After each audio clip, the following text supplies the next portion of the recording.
ዶክተር አብይ እርሶ ለዚች ሀገር አመራርነት አይመጡንም መውረድ አለብዎት ብለንም የመናገር መብት በኋላ ኦሮሞ አንዲት ፐርሰንት አንድ አይደለም 0.1% ተጨማሪ ነገር ወስዶ ከሆነ እኔ በ24 ሰዓት ለቅላቸዋለሁ። ችግር አንድ ምዝናናበት እኛ ለቀን እየወጣ ማን ነው ምዝናናበት? ለህዝብ አለ መዝናኛ ቦታ። እኛ እኮ ህዝብ ነን አይደል? እንትኑ የተሰጠው ጭፍጨፋው ስም መሰጠት አለበት። ዜጎች መባል የለበትም።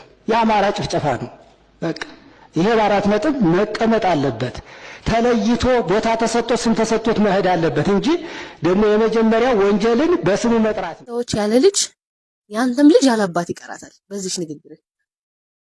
አለበለዚያ ይቅርታ ጠይቀህ ቪዲዮውን ታጠፋታለህ። ብዙ ጊዜ ስህተቶቿ የሚያጠነጥኑት ላይቭ ላይ ገብታ ክፉ ሰዎች ለሚያቀርቡላት ጥያቄ ስሜታዊ ሆና በምትመልሰው መልስ ነው።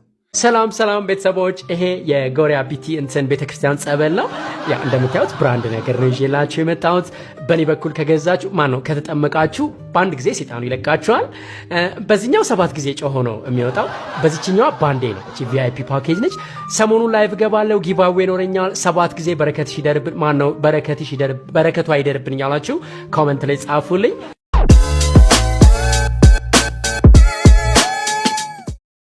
ሰላም ሰላም የምን አዲስ ተከታታዮች፣ በዛሬው ምን አዲሳችን ፖለቲካዊ ማህበራዊና ኢኮኖሚያዊ ጉዳዮችን በስፋት እንመለከታቸዋለን። እስከ ዝግጅቱ ፍጻሜም አብረን እንቆይም። ሰላም ሰላም ቤተሰቦች፣ ይሄ የጎሪያ ቢቲ እንትን ቤተክርስቲያን ጸበል ነው።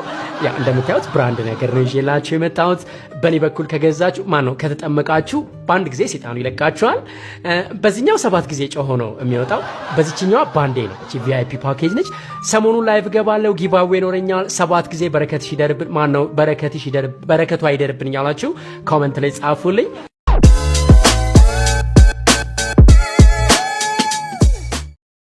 ከሰሞኑ ባምቢ ሀበሻም በዶንኪ ቲዩብ ባለቤት እሸቱ መለሰ የቀረበባትን ከፍተኛ ትችት ተቃውማ መልስ ሰጣለችም። በሰጠችው ምላሽም እጅግ ከበድ ያለ ማስጠንቀቂያ የታከለበት ነው። የኔን ብልግና እንዳጋለጥከውና ቤተሰቦችን ያለ ልጅ እንዳስቀራቸው ሁሉም ልጅህን ያላሳዳጊ አስቀረዋለሁ በማለት ከፍተኛ ትችትን ሰንዝራበታለች። እንከታተለው።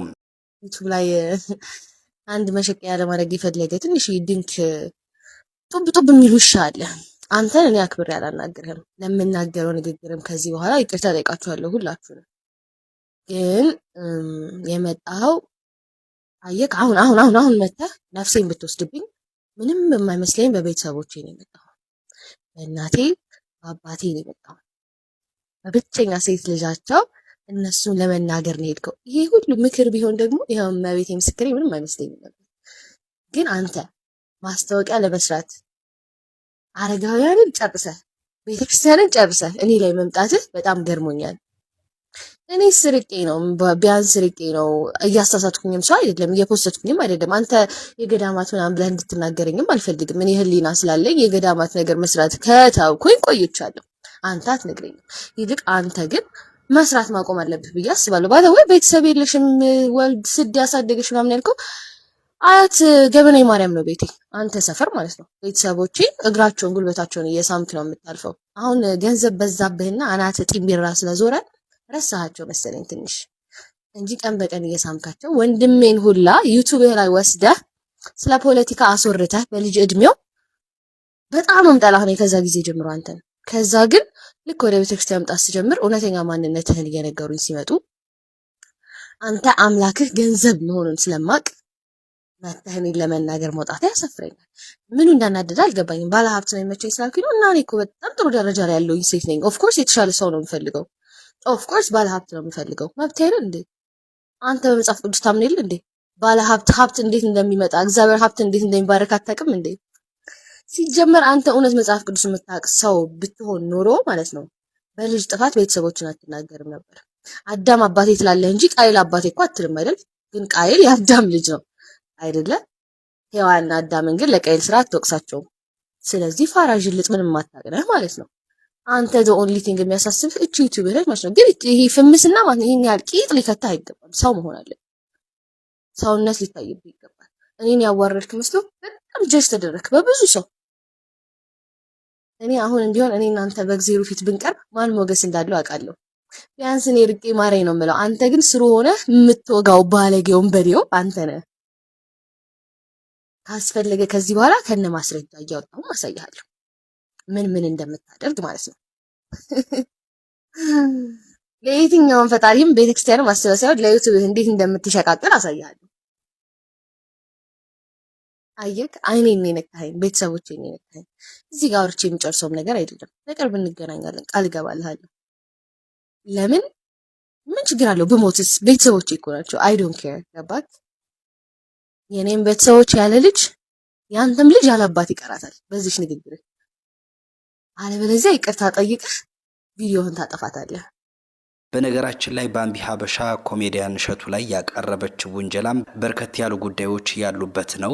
ሙሉውን እዚህ ላይ በማካተት ጊዜያችሁን ላባክንባችሁ አልፈልግም። እሸቱ መለሰን በርካቶች ደግፈው አስተያየታቸውን እየሰጡ ናቸው። በባምቢ ሀበሻን በኩል በርካቶች ሀሳባቸውን ሰጠዋል። ከነዚህም መካከል ወንጌላዊው አቤል አቡና አንደኛው ነው። ምን አለ? እስኪ እንከታተለው። በሷ ላይቭ ላይ ከ1000 እስከ 1500 አሊያም ከ900 እስከ 1000 ሰው ላይቭ ላይ ይገኛል። እነዛ ሰዎች ስለተፈጠረው ጠቅላላ ጉዳይ ሊያውቁ የሚችሉበት ሁኔታ አለ። ምክንያቱም ላይቭ ላይ ያወራቻቸውን ነገሮች ራስጌውና ግርጌውን ስለሚያውቁ ማለት ነው። ነገር ግን ያ ሪከርድ ከወጣ በኋላ ብዙ ሰዎች የሚመለከቱት እሷ ስሜታዊ ሆና የመለሰችውን መልስ ነው። ከሰሞኑ እንደሰማችሁት ስለ ባል የተናገረችው ነገር አለ። ትዳርን የምታናንቅ የምታጥላላ የማትወድ ተደርጎ ነው የወጣው። ነገርየው ግን በክፉ ጠያቂዎቿ ጎትጓችነት እሷ ስሜታዊ ሆና በንዴት የተናገረችው እንጂ አቋምና እንደ ህይወት መርህ የምትከተለው ጉዳይ አይደለም። ምክንያቱ ምንድነው ካላችሁኝ ይህቺ ሴት አባቷንም ሆነ እናቷን የምትወድ ታናሽ ወንድሟን የምታስተምር ሚዲያ ላይ ካሉ ኑሮን ለማሸነፍ ከሚውተረተሩ ሴቶች መካከል አንዷ ናት ብል ማጋነን አይሆንብኝም። ኑሮን ለመለወጥ ደፋ ቀና የምትል ሀና ገዳይ አሊያም ባምቢ ሀበሻ ደግሞ ስለ ትዳር ያላት ምልከታ ለእናትና ለአባቷ ካላት ፍቅር የሚመነጭ እንጂ አሁን ተናዳ እንደምትናገረው ነው ብሎ መደምደም አይቻልም። ልንነግራት የሚገባው ነገር ካለ የመጀመሪያው ነገር ላይቭ ላይ ስትገቢ ወጥመድ አዘጋጅተው ክፉ ጥያቄ ስሜታዊ የሆነሽ እንድትመልሽ ለሚጠይቁሽ ሰዎች እነሱ የሚፈልጉት ያንቺን ስሜታዊነት ነውና ከስሜታዊነት ቀንሰሽ በጥበብ መልሶችን ለመስጠት የተዘጋጀ ስነ ልቦና ማዳበር እንዳለብሽ ነው። ካልሆነ ደግሞ ለጊዜው የተረጋጋ ስሜት ውስጥ እስክትሆኚ ድረስ ላይቭ መግባትሽን ብታረጋጊውና የጀመርሽው የፕሮሞሽን ስራ ላይ ብትበረቺና ብትጠነክሪ የሚል ሐሳብ ነው ያለኝ። መንፈሳዊ እንደሆኑም ደግሞ አስመሰለው እሷን ከትናንቷ ጋር ሊያጋጯት የሚፈልጉ ክፉ ሰዎች እንዳሉ ነው የተመለከትኩት። ይሄ የብዙዎቻችን ችግር ይመስለኛል። ትናንትና ስንሰበር፣ ስንወድቅ፣ ስናዝን፣ መድረሻ ጥጋት ስናጣ የመጨረሻው ተስፋ የምናደርገው አምላካችን እግዚአብሔር ስለሆነ ልክ እንደዛ ባቢ ትናንትና የተሰበረች ጊዜ ላይ ቤተ ክርስቲያን ሄዳለች፣ ደጀ ሰላም ላይ ወድቃለች፣ ንስሐ ገብታለች፣ እግዚአብሔር አምላኳን በብርቱ ፈልጋለች። ይቺ ሴት ግን ገዳማዊት ወይም ደግሞ ቤተ ክርስቲያን ሙሉ ጊዜ ራሷን የሰጠች እህት አይደለችም፣ ዓለማዊ ሴት ናት። ስለዚህ ይቺ ሴት ስትጠገን ስትበረታ ወደ ኖርማል ህይወቷ ተመልሳለች። ራሱን ችሎ ይሄ ነገር ትክክል ነው እያልኩኝ አይደለም። ነገር ግን ይቺ ሴት ስትሰበር የት ትሄድ? አንድ ሰው ሲታመም ወይም ሲቆስል ወደ ሐኪም ቤት ሄዶ የዶክተር እርዳታ እንደሚፈልግ ሁሉ በኃጢአት ሲደክም፣ በኑሮ ሲመታ፣ ሰዎች ሁሉ ሲጠቋቆሙበት፣ ግራ ሲገባው፣ መጠጊያ ጥጋት ሲያጣ አምላኩ እግዚአብሔርን ፍለጋ ወደ ቤተ ክርስቲያን ይሄዳል። ልክ ነው። ቤተ ክርስቲያን ሆስፒታል ናት፣ የኃጢአተኞች መታከሚያ፣ የደከሙ ሰዎች መበርቻ። ስለዚህ ሰዎች ሲደክማቸው ቤተ ክርስቲያን መምጣት ራሱን ችሎ ችግር የለውም። የበረታች የመሰላት ጊዜ ደግሞ ወደ ኖርማል ላይፏ ተመልሳለች። ወደ ሌላኛው ጉዳያችን ስናልፍ በተከታታይ የምንመለከታቸው ፖለቲካዊ ነክ የሆኑ ቪዲዮዎችን ነው። በፓርላማ ቀደም ባለው ጊዜ እንዲህ በድፍረት ሲሞግቱ የነበሩ የፓርላማ አባል ነበሩ። ይሁንና ዛሬ የት እንዳሉ አይታወቅም። እስኪ ለመሆኑ ምን አሉ? እንስማቸውም።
ዶክተር አብይ እርሶ ለዚች ሀገር አመራርነት አይመጥኑም መውረድ አለቦት ብለንም የመናገር መብት አለ።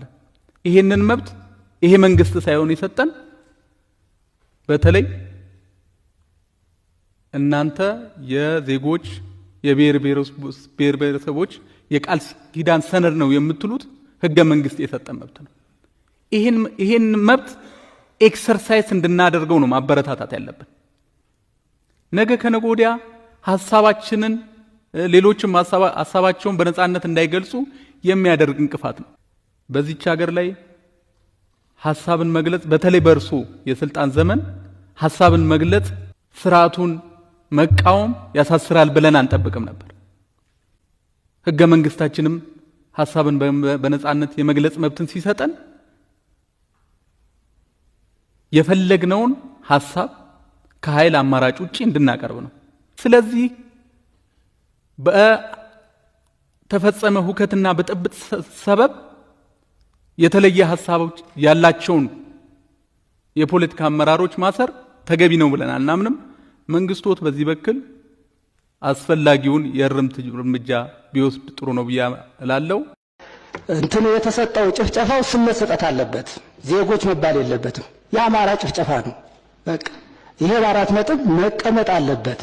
ተለይቶ ቦታ ተሰጥቶ ስም ተሰጥቶት መሄድ አለበት እንጂ ደግሞ የመጀመሪያው ወንጀልን በስሙ መጥራት ነው በቃ እንጂ ሸፋፍነን የምናልፈው ነገር መሆን የለበትም። ስለዚህ የአማራ ጭፍጨፋ ነው የተደረገው። በቃ የዜጎች አይደለም የአማሮች ነው፣ መለየት መቻል አለበት። ይሄን ታላወገዝን እኛ ማንን የሚያወግዘው? እኛ ብንተውም እኮ ሌሎቹ ውጭ ሚዲያዎች ይዘው እንትን እያሉት ነው፣ እኛንም ትዝብት ላይ ይጥለናል።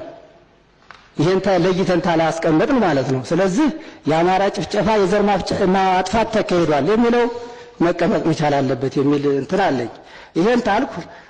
አሁንም ቀጣይ ይሄ ላለመካሄዱ ምንም ዋስትና የለንም። በቃ ነገ የማይደገምበት ምንም ምክንያት የለም።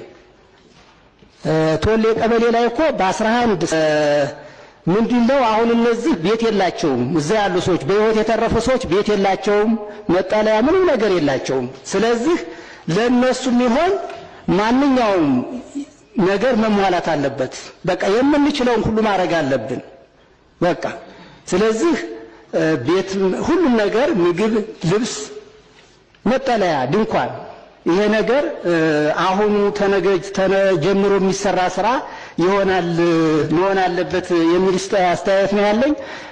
ሌላው በመጨረሻ ማሳሰብ የምፈልገው እኛ በእውነት እኛ ትልቅ ሰዎች ስለሆን ነው እኛ መቻል ስላለብን ነው እንጂ በጣም ሀዘን ነው በእውነት። አሁን ወገን በሺህ የሚቆጠር ወገን ሞቶ እኛ ህዝብ ወክለን መተን ዝም ማለት በጣም ስለሚከብደን ነው። በጣም ስለሚከብድ ነው። ይከብዳል በጣም። ባለፈው 30 ኢትዮጵያኖች በቦኮ ሐራም ነው በአልሻባብ ይመስለኛል፣ ቦኮ ሐራም ይመስለኛል ተገደሉ፣ ታረዱ። የሶስት ቀን የሳምንት ሀዘን ታውጇል። እና በሺህ የሚቆጠር ኢትዮጵያኖች ወይም አማሮች ሲጨፈጨፉ እንትን ይሄንን የአዋጅ ቀን አለማወጅ ደግሞ በጣም ነውር ነው። በስተመጨረሻም ከምርጫ በፊት የዜጎች በሰላም ወጥቶ መግባት ይረጋገጥ የሚል የተቃውሞ ሰልፍ በተለያዩ ሀገራት እየተካሄደ ነው። እንከታተለው። ለምርጫ ከመሰብሰብ ህዝብን ማዳን ይግደም ይግደም። ውሸታምና አስመሳይ መንግስት በአስቸኳይ ይውረድ ይውረድ። የህዝብ ስቃይ የማይሰማው መንግስት አንፈልግም አንፈልግም። ለምርጫ ከመሰብሰብ ህዝብን ማዳን ይግደም ይግደም። አማራ የግብፅ ውሃው ሞልቶ ፈሰሰ ፈሰሰ። አማራ በመሰረታት ሀገሩ እየተጨፈጨፈ ብልጽግና አይታሰብም አይታሰብም። ተቋማትን ተጠግታችሁ የአማራን ምሁር የምታደርጉ መጣጥ እምቦጮች የእስካሁኑ በቃ በቃ በቃ። የተወደዳችሁ የምን አዲስ መሰናዶ ተከታታዮች የዛሬው ልዩ የምን አዲስ ዝግጅታችን የተከታተላችሁትን ይመስል ነበር። በሌሎች እጅግ አስተማሪ ቪዲዮዎች ተመልሰን እንገናኛለን። ጤና ይስጥልን።